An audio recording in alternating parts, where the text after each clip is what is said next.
Excellent. A question of Keynes and uncertainty. He wrote, I believe was his dissertation, was that the treatise on probability? It was. And he talked about irreducible uncertainty as distinct from risk, which was like a deck of cards, something that was measurable. Yeah. And he and Hayek and Frank Knight all entertained these notions of uncertainty in a period of time when structural flux, transition, the breakdown after World War I was, I would say, the context or the environment. It looks, as the emerging market countries are going up and the developed countries are going down, like we're in another period that's not so stable in this new renewed period of instability. How does Keynes' view on uncertainty pertain to our current challenges? Well, I think there are periods when structures of the economy are relatively stable, and then people don't worry about uncertainty because they have conventions, as he called them, which are quite adequate to deal with stable periods.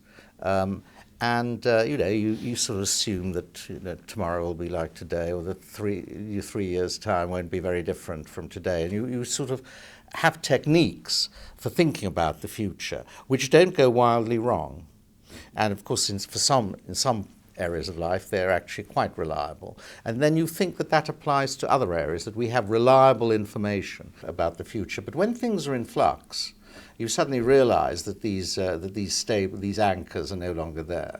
And I think it's no coincidence that Frank Knight's book on uncertainty came out, Risk, Profit and Uncertainty, came out in 1921, or that Keynes should have emphasized those sort of things in the interwar years. For example, in an essay in 1937, he said, look, I want to distinguish risk, or probability, I should say, he called probability, from uncertainty. On some things we can estimate what the chances of things happening are, but on the prospect of a European war or the price of oil in 10 years' time, we don't have any basis on which to form a calculable probability. We simply don't know. Yet our investment machine depends on the convention that we do know in some way, that we can price risks correctly. And that's what he denied. It all does come out of his work on probability. And I think he raised a problem which is central to economics, which is the problem of knowledge.